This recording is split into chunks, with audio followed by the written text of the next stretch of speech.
Time to check in with infectious disease specialist, Dr. Zain Chagla, this Friday morning. Good to see you again.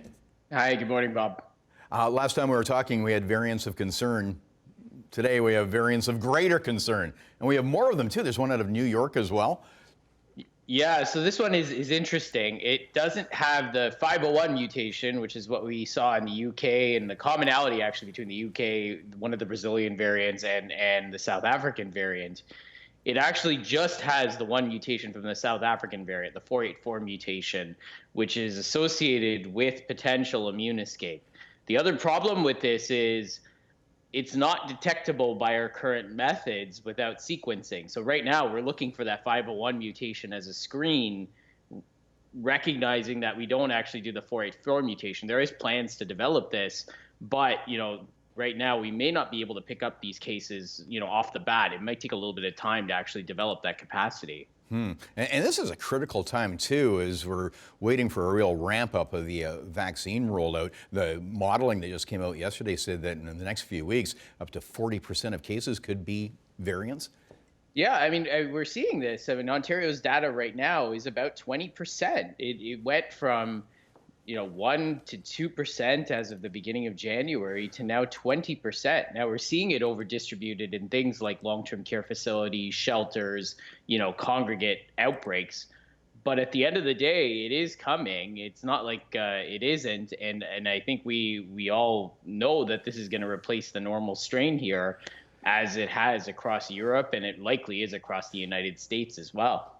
I know the vaccine makers are working hard. What's your feeling as far as the efficacy of the current vaccines with all these variants and the tweaks? Can they keep up with this? Are we going to be okay? What's your gut feeling? Yeah, I mean, B117 I think is fine. We're seeing this in Israel, that it's having remarkable effects. Israel is predominantly B117 now. England is using the same vaccine. The USA is using the same vaccine. They're seeing a decrease in their rates as well in vulnerable populations. So, that I think is fine. It's the B135 part that is a little bit unknown.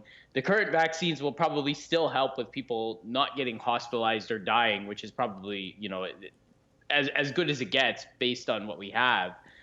There may be cases that break through, but at the end of the day, I think they'll still work. And Moderna and Pfizer are developing secondary solutions, booster vaccines, to not only up your current immunity, but also add that element of dealing with variant strains that are out there.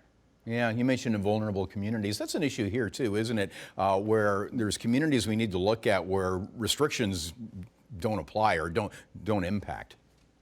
Yeah, I mean, in Hamilton, we've seen growth in our homeless sector, and it's such a vulnerable sector. There are people that are trying so hard to mitigate the spread within that community. But recall, these are people without a home, with concomitant mental illness. They're highly mobile. They're hard to reach. There are individuals that have been doing surveillance and been in there from day one to help. But when things happen like this, more needs to happen. We need spaces for them to isolate. We need supports for them to deal with addictions. We need mental health supports to actually keep people, in isolation, which is hard on all of us. And so, it is a very unique population. It's a very fragile population. And here, Toronto, Thunder Bay, unfortunately, we're seeing the consequences of spread in that population, which is unfortunate and needs a lot of work to mitigate. Yeah, well, we appreciate your work and your weekly input on Morning Live. Have a great weekend, Dr. Zain Chagla. No problem.